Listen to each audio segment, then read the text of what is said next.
Okay, my name's Bonnie, and I had surgery. I'll be 2 years at the beginning of November. And I too went by myself, and I specifically booked it over my husband's hunting trip, so he couldn't come.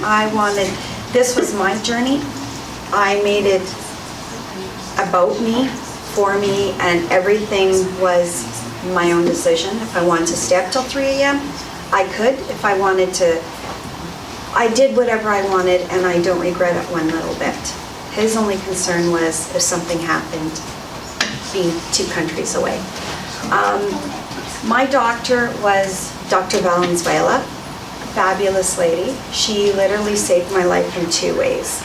One, after I had my surgery, she came and told me that I had an ulcer growing from the outside of my stomach in, and I had 1 layer before it went right through my stomach. So it was a life-saving surgery that way.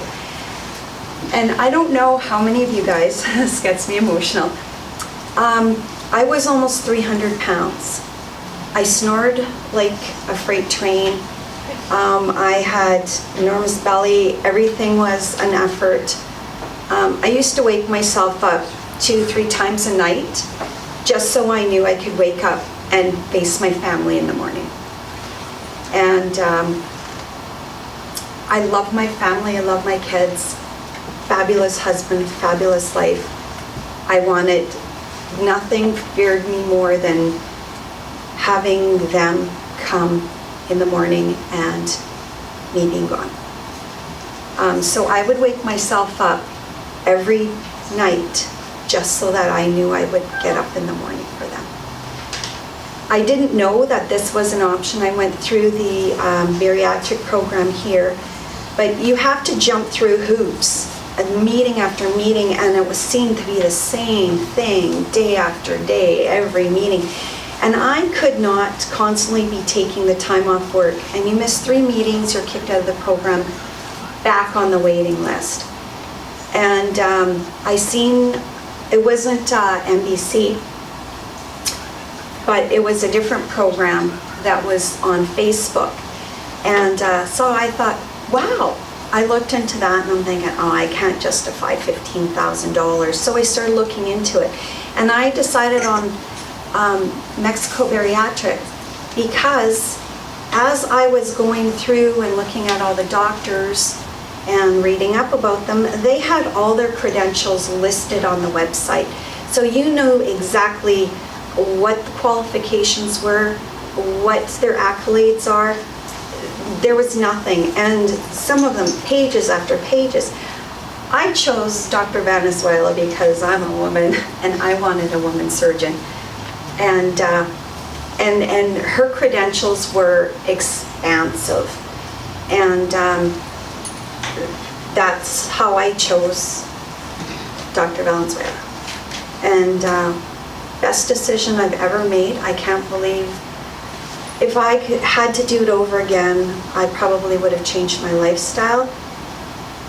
This, to me, is a tool.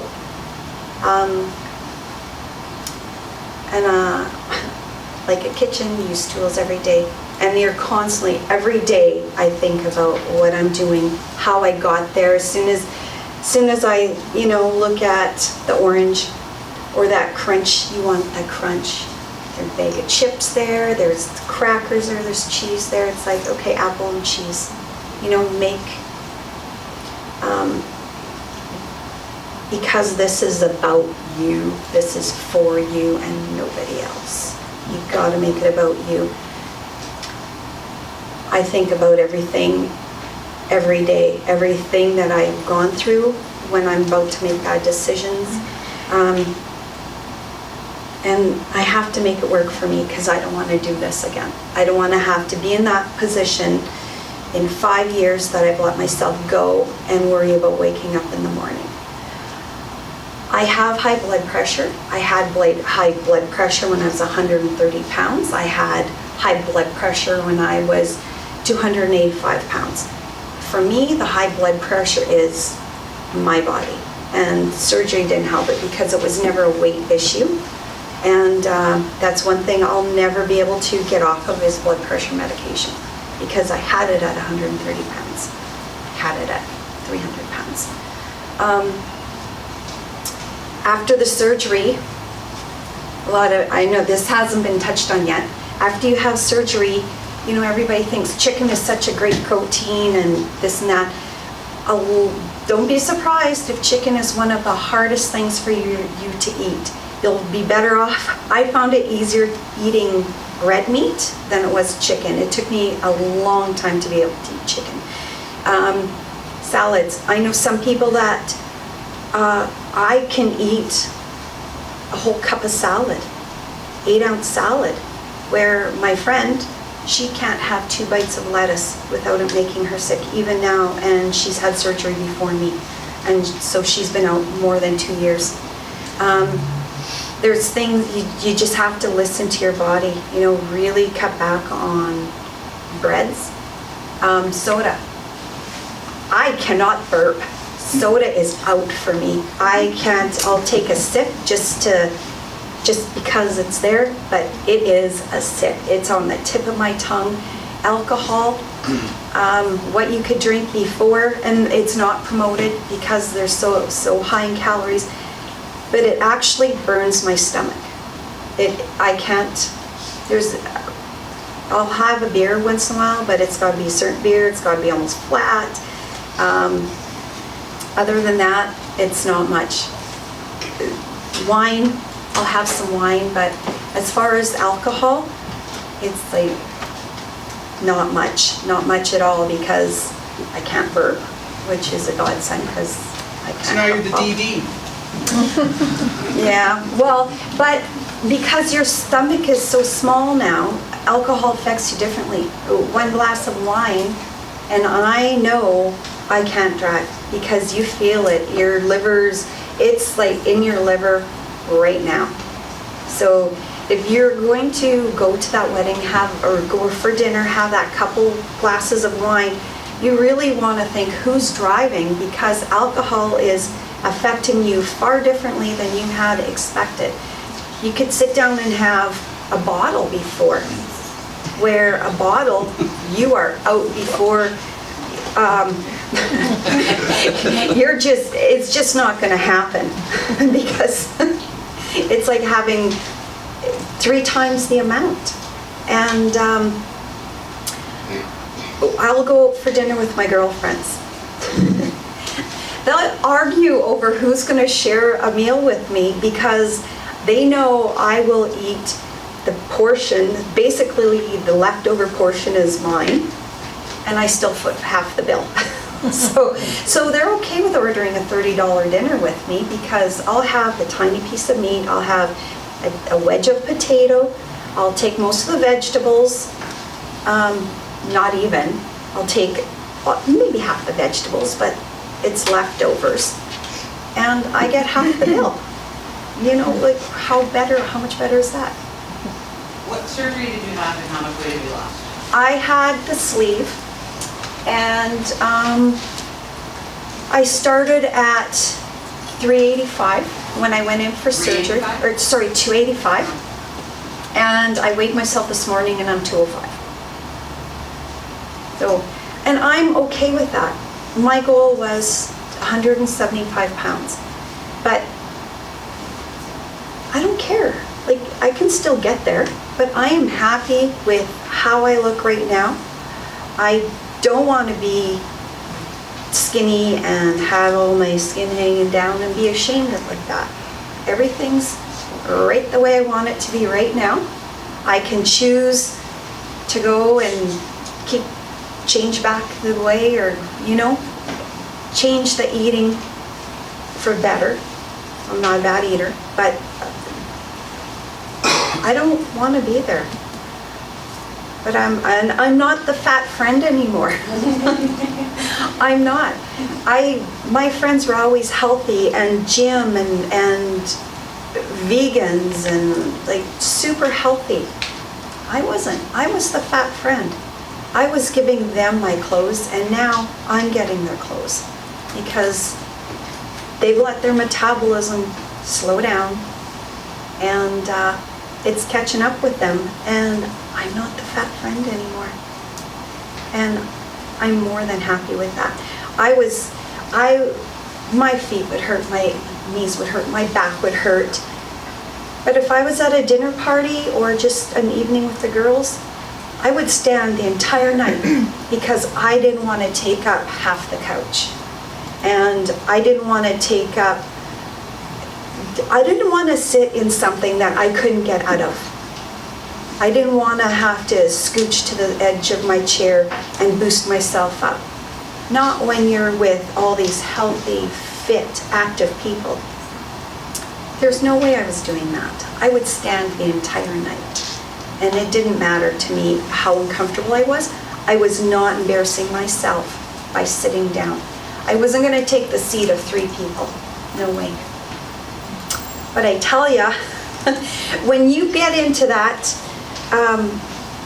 go for dinner and stuff, and you realize for the first time that you sat in an armchair and you're not squished, there's actually space between your arms, your armchair, and your hips. You better have Kleenex because you'll cry. The first time you get on that airplane and you don't need that extension, and you put the seatbelt on and you pull that and there's like this much of that seatbelt, you better have Kleenex. It's every day, even now, it's still putting boots on. Have thick thighs or calves. You can't put boots on, you can't zip them up. You have to make sure your pants are over top of them. You put the boots on and you zip them up and they're sliding down your legs like, well, crap. Blew that. I couldn't wear these anymore again because these really awesome boots are now sliding down your leg looking ridiculous. So it's like, okay, I can handle that embarrassment. And shopping off the rack. There's no more Penningtons. There's no more, I don't even remember the names of those places anymore. It's when you realize that you pick something up and you're like, oh, I don't know. Do this. I was looking at the bottom, it's like, yeah, okay, that'll fit. I tried it on just for shits and giggles, and it's like, oh my God, I will pay $100 for this top. Because I think I look pretty damn good in it, where before, no way. I've bought maternity tops just so that they fit the top and they didn't look ridiculous because they're formed for big belly people. And next time I buy a maternity top, hopefully it's for my daughter. So, are there any questions? Sorry, but do you have some skin problems after the surgery? Of the skin? No. Like self-esteem? No, Skin. Skin. A little bit, like here. Usually you are like flat. Yeah, okay. Here, I do. And I could hide it, but like, you know what? That's my reward. My arms, I went there on an airplane. Just a reminder, I'll fly again. But, no, and if I lost more weight, and that's one of the reasons I'm okay with how I am, is because I don't know if I want to deal with the saggy inner thighs anymore. I'm okay. They're a little flabby, but they're not hanging. They're not, I'm okay with how I am. And the skin isn't too bad. I'm okay with that. I got to figure. I'm happy. Yeah, but it is such an emotional journey because 1 pound of fat is 1 ounce of tears, and it is an emotional journey. Like how you got there, what happened, and there's a lot of emotion in the package, and it's got to come out somehow. Yeah. I was just wondering, maybe this is too personal of a question, but did you have any depression prior to the surgery? Oh yeah. And But you was it hide just it. related to the excess weight or perhaps other your weight gain isn't always just because of food, right? It's stress, and your stomach builds up cortisol, which is, I think it's cortisol, which is fat-producing hormone caused by stress. So it's like a lot of, you have a shitty childhood, you have abusive childhood, it all builds, right? And it's not always about the food you're intaking, and that comes with it because, one bad decision is a bad decision, and it's easy to keep going on the food. But yeah, depression is huge. Yeah. There's times when things got stressful and you're thinking, well, there's a bridge not too far away, or you just have to walk in front of a bus, or car accident.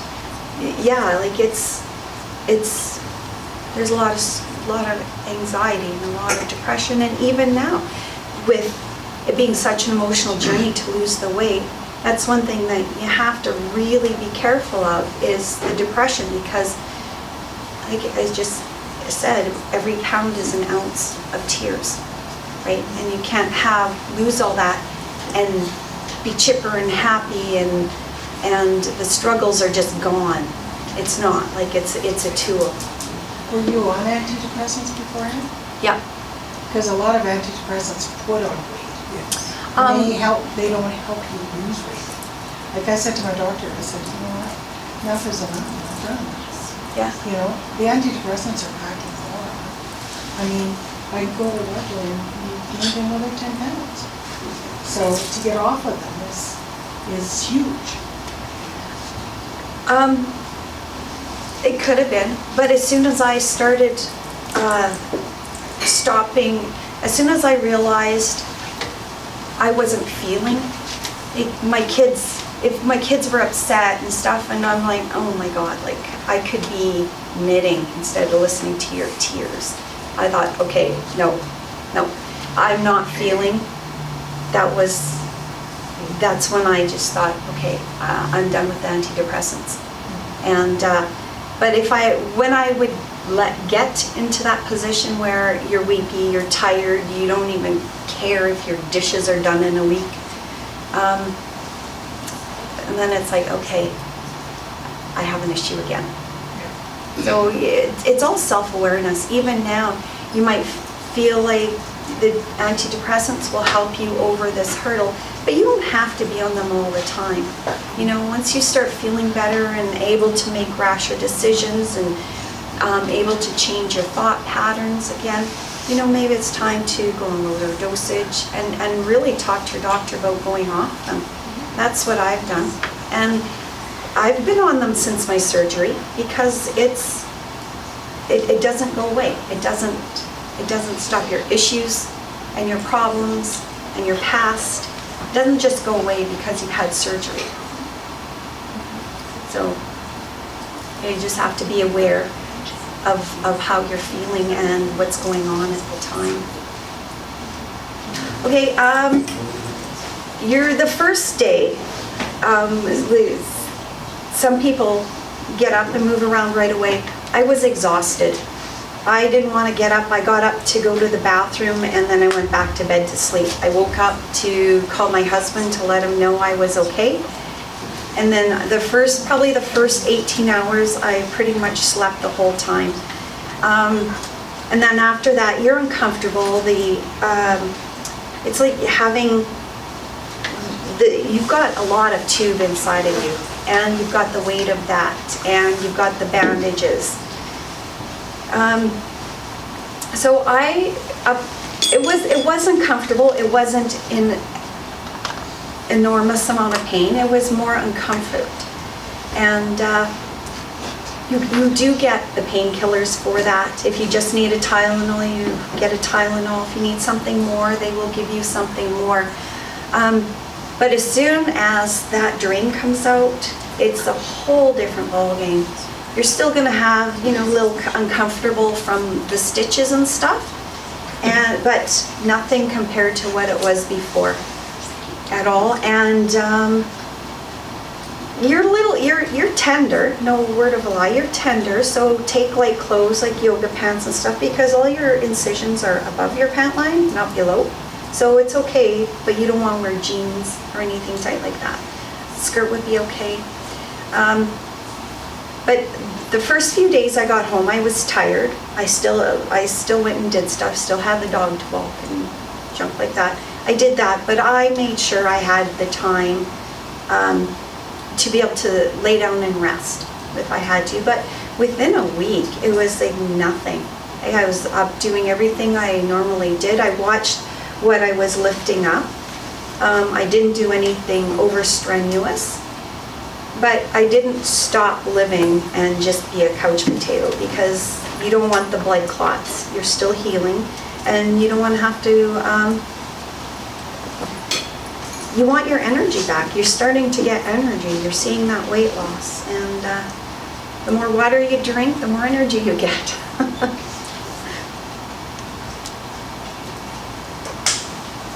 Thank you. Okay.